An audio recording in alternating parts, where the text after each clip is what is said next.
What's going on, everybody? Welcome back to the Ball Family vlog. Today's video is going to be a little bit different than our normal travel video. Today's video is going to be a little bit about the beet harvest because it seems to be a hot topic about a potential job amongst the travelers and RV community. So you guys, I'm here. As you can see behind me, I am here for the 2024 beet harvest. So let's go ahead and take a look. Alright, you guys, what's going on? Today is day one. I am on my way to orientation day of beet harvest.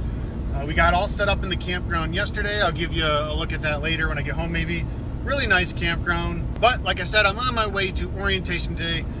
Today is basically supposed to be orientation, obviously, and then possibly more training at one of the facilities afterwards, just depending. So we'll see how it goes. I also believe today I'm going to be told what shift I'll be working and what position I'll be working at the end of the day. So we're gonna see what happens, you guys. I don't have to be there until 10. Obviously, I'm on my way. I believe the shifts are 8 to 8, but I'll find that out as well today. So we're just gonna go from there. We're gonna see what happens, and I'm gonna let you guys know. So stay tuned. Real quick before I head home and have some lunch real quick, you get paid 2 hours the first day you come. You have a 2-hour orientation, and then you're going to be told when and if you're going to go to a training and proceed from there. You're going to fill out a bunch of paperwork. I mean, not a bunch, but you're going to fill out some paperwork. It's the same things over and over in repetition. So I mean, you know, just like any tax stuff and things you normally fill out. You're going to sit through a short orientation safety video. It's going to cover their procedures and all sorts of things like lockout, tag out, and things like that, which some are very important. And then after that, they're going to go out. You're going to make sure your paperwork's done. And for me, I have training at 1:30 today at the plant. So I'm just going to go ahead, have some lunch at home, and then be back out here for training. And we're going to go from there. So far, so good. That took me about an hour and a half. So let's go have some lunch and then go to training. Also, I have not found out what shift or what position I'm going to be doing yet. That's going to be coming afterwards. They said normally they fill the positions with returners. They wait to see who returns, shall I say, from last harvest. And then they start to fill in the new hires in between all them slots. So I'll see when I'm gonna start and what position I'll be in shortly. So we'll see.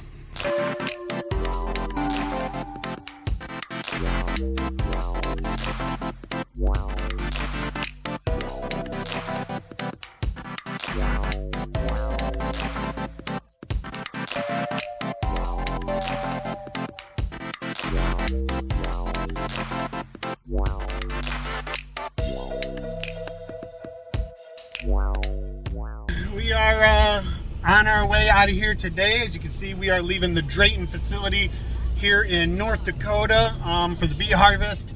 Yesterday was orientation. Today I was invited back to come and do skid steer training, and knocked out skid steer training. I feel like I did really well, but we'll see. There's still time to be had. I got like a week before we start, so we'll see if I get the position, man. Wish me luck. Fingers crossed.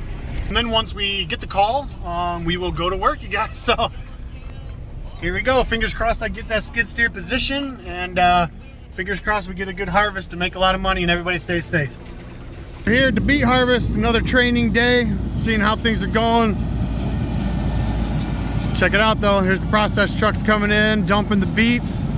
Sugar beets going up the belt, and then we're gonna pile them. Simple as that, you guys. Rinse and repeat.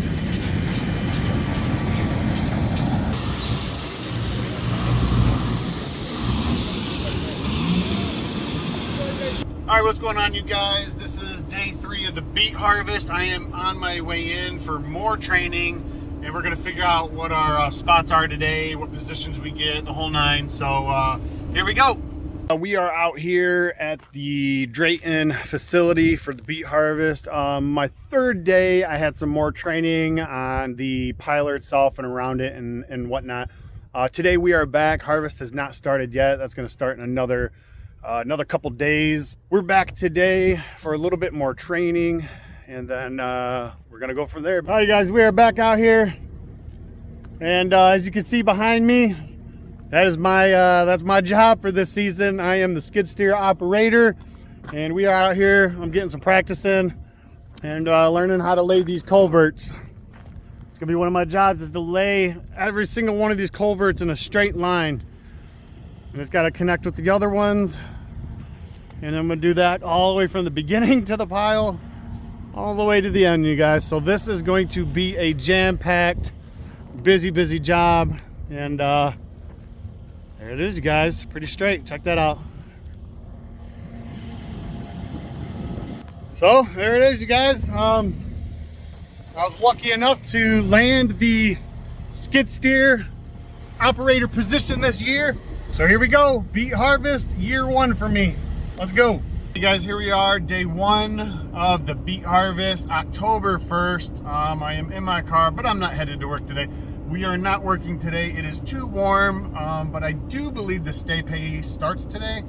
If I'm not mistaken, I will double check on that and figure that out. But this is what they're talking about. Some days you never know. It might be too warm or it might be too cold. So I think today's issue is that it is too warm. It is going to be 60 something, almost 70 today. So I don't think we're going to get started maybe for another day or two. It's supposed to be almost 70 for a couple days. So we'll see what happens, you guys. What is up, everybody? I just wanted to touch base with you today and just kind of update you on the process and what's going on so far with the beet harvest.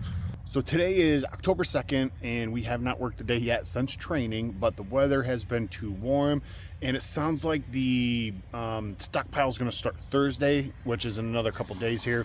So I might be going to work in a couple days, which would be awesome to get started. All right, now we do get 4 hours of stay pay starting October 1st until we go to work. So we'll be getting about 70, 80 bucks a day to sit here and do nothing and wait for the harvest to start.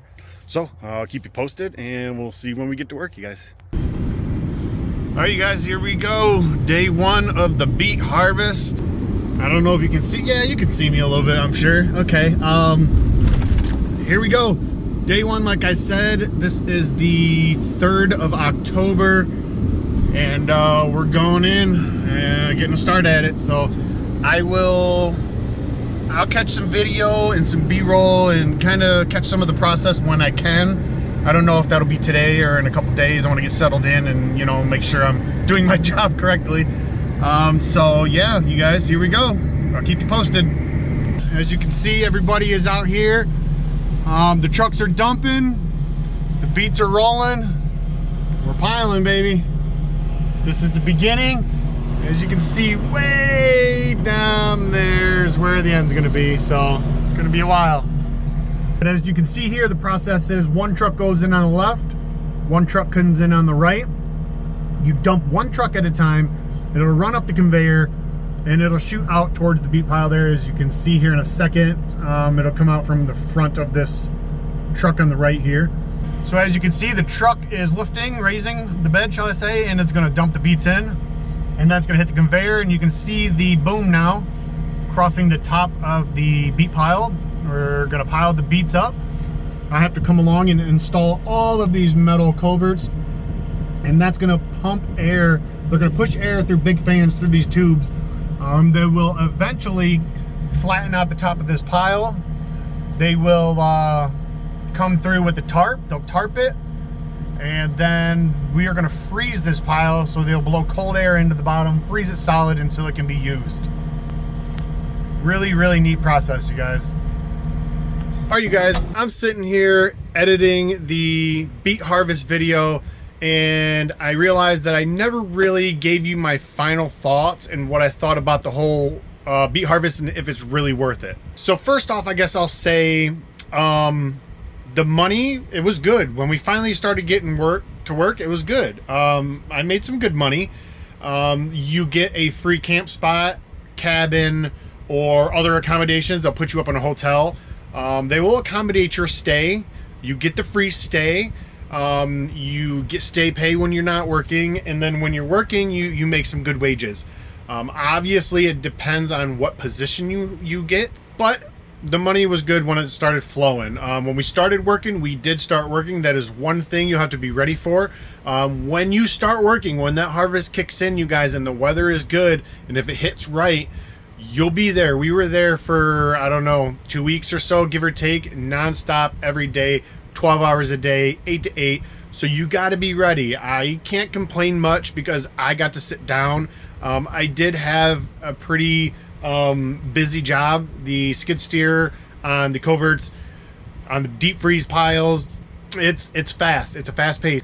If you're on a skid steer pile, running the skid steer on a pile that don't have the coverts, or you're putting some in that ain't a deep freeze, it's really not as fast paced or as bad, but it can be pretty fast paced, and it's a go mode. For those of you that'll be running the machines, if you are down on the ground around the machine, you have to be ready to be on your feet for 12 hours a day, you know what I'm saying? And bear with the temperatures. It'll get cold and it'll be warm. It'll be warm and cold all in one day. It'll be, you know, nice and sunny, and then next thing you know, it's windier than crap and cold. So you got to be ready for all of that. Now, was it really worth it? I'm gonna say yes and no. It all depends. If you are in the area, if you're close and you don't have to travel far to get there to do one of these beet harvests, they have several locations, but the one we did was in North Dakota, and we tried it out because we were traveling this way across the map anyway to go back to Ohio to see family, so it just kind of fit in there. I have to admit though, I probably would not go out of my way to go back to the beet harvest. I'm editing this in 2025, the beet harvest. They're probably already picking people for it, you know, or getting them in the process, shall I say, and getting their ducks in a row.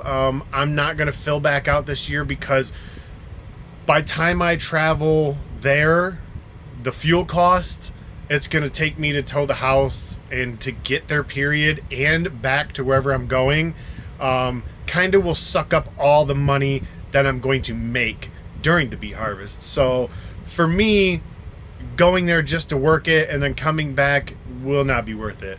But if you're in the area and you don't have far to travel, or you're going that way anyway, like we were that year, it's a money maker. It can be a money maker. They do end up, if you do multiple years, they do have a pre-pile.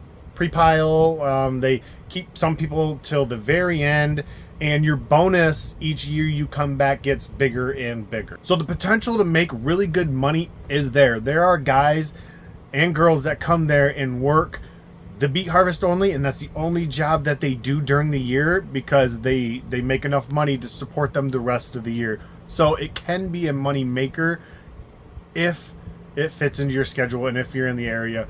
But if you got to travel far with the fuel prices that the way they are, it's really not worth it to travel a long ways, which is kind of unfortunate because it was legitimately a decent job. It was fun. The people were great. Most of the people were great.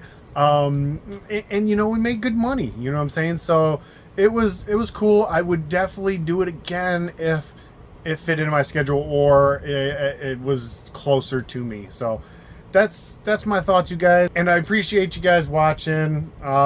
Hit that like, subscribe, and we'll see you in the next one. Peace.